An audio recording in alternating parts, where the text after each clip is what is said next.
দেখে ধরি। আসসালামু আলাইকুম ভাই। ওই একটা ছোট্ট ইসলামিক প্রশ্ন, অ্যাকচুয়ালি এটা আমাদের লাইভ আছে, ইসলামিক প্রশ্ন করবো, অসুবিধা নেই।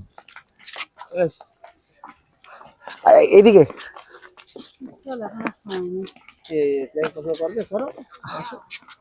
অ্যাকচুয়ালি আমি জানতে চাইছি না, আমি অ্যাকচুয়ালি আমাদের একটা কুইজের ব্যাপার থাকে, তো আমরা মূলত বাংলা ও বাঙালি আর ইসলামিক কুইজের উপরে আসি। হ্যাঁ, তো যদি আপনি হিসাব নিতে চান তাহলে আর সঠিক উত্তর দিতে পারলে আমাদের তরফ থেকে একটা ছোট্ট উপহার আছে।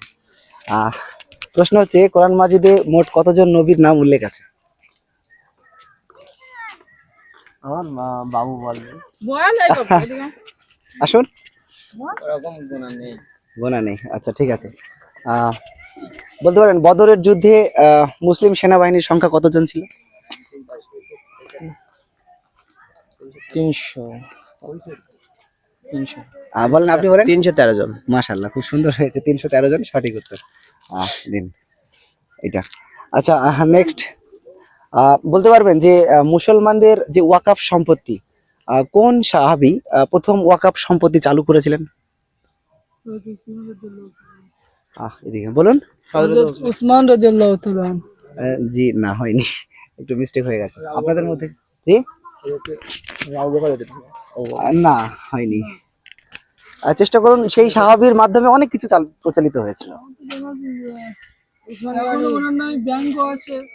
ওয়াকাফ সম্পত্তি, ওয়াকাফ প্রপার্টি, যেটা যদি খাইবারের যুদ্ধ। উনি হচ্ছে ব্যাংক, মানে যে ইসলামিক ফাউন্ডেশনের যে ব্যাংকের। ওসমান গনি রাদিয়াল্লাহু। জি না। আচ্ছা, আপনাদেরকে জিজ্ঞাসা করি, মুহাম্মদ সাল্লাল্লাহু আলাইহি ওয়াসাল্লামের কোন স্ত্রী সবচেয়ে বেশি দানশীলা ছিলেন, বলতে পারবেন? জি হয়নি। ফাতেমা। না না, ফাতেমা রাদিয়াল্লাহু তাআলা আনহা ছিলেন মেয়ে।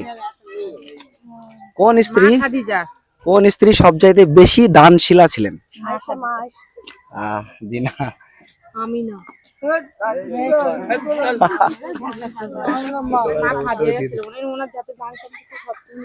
আচ্ছা, নেক্সট করি। কোরআন মাজিদে মোট কতজন কয়টা আয়াত সংখ্যা আছে, বলতে পারবেন? মোট কতটা আয়াত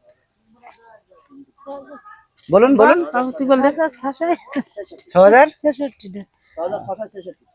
জি না। আপনি বলেন। 6666 আয়াত। না, এটাও ভুল।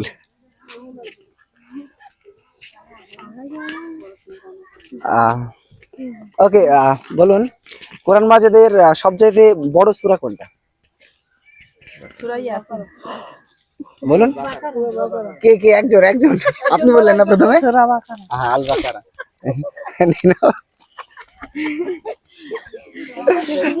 ভালো লাগছে, ভালো লাগলে আরো কন্টিনিউ করব। হ্যাঁ, আচ্ছা, এই ভাইদেরকে করি, ইজি প্রশ্ন, অসুবিধা নেই। আমি যেগুলো পারছেন না সেগুলো আমি উত্তর বলে দেবো পরে। হ্যাঁ, বলুন, আবু বকর সিদ্দিক রাদিয়াল্লাহু তাআলা আনহুকে সিদ্দিক উপাধি কোন কারণের জন্য দিয়েছিলেন? আমি বলবো। হ্যাঁ, অবশ্যই। যখন মিয়ারাজ করে আসার পরে প্রথম। মাশাআল্লাহ, হ্যাঁ, একদম সঠিক উত্তর। মানে মেরাজের কথাটা উনি সর্বপ্রথমে স্বীকার করে নিয়েছিলেন। খুব সুন্দর হয়েছে। আচ্ছা, আপনার নাম? মহিদুল ইসলাম গাজী। মহিদুল ইসলাম। আচ্ছা, আপনি মাদ্রাসায় শিক্ষকতা করেন? আমি জেনারেল শিক্ষকও নয়। আচ্ছা, তার মানে আরবি অক্ষর জ্ঞান আছে, মাশাআল্লাহ। চলুন নেক্সট। অনুভূতি কেমন লাগছে? আর ভালো লাগছে তো? ওকে, পেজের নাম হচ্ছে আমাদের হাসিনা খাতুন লাইভ পেজ আর MSD TV2 ইউটিউব চ্যানেল। আমার নাম আলিফ মালিকতা। এটা আমরা নিয়মিত ইসলামিক এবং বাংলা ও বাঙালির উপরে প্রশ্নোত্তর পর্ব নিয়ে 7:15-তে রোজ আমরা লাইভে আসি এবং প্রশ্নোত্তর পর্ব নিয়ে আসি। হ্যাঁ, কি বলেন ভাই? মানে বাংলাদেশে কে ভালো ভালো এরকম না, আমরা উদ্যোগটা নিয়েছি বিগত 1 মাস থেকে আমরা লাইভে আসি, প্রশ্নোত্তর পর্ব করে থাকি। আচ্ছা, আপনাদেরকে খুব ইজি কোশ্চেন, কোন সূরা 4 বার পাঠ করলে কোরআন মাজিদ পুরো তেলাওয়াত করার সমান হয় বলে উল্লেখ আছে? সূরা ফাতিহা। জি না, 4 বার বলেছি, 4 বার। না, 4 বার বলেছি, 4 বার। কি বলে? কোন সূরা 4 বার তেলাওয়াত করলে পুরা কোরআন মাজিদ খতমের সমান? কাউসার জি না, সূরা কাউসার জি না। বলো। জি। এটা কাটবা, কেটে দাও, ঠিক আছে। আচ্ছা বলে দিই, হ্যাঁ, কোরআন মাজিদে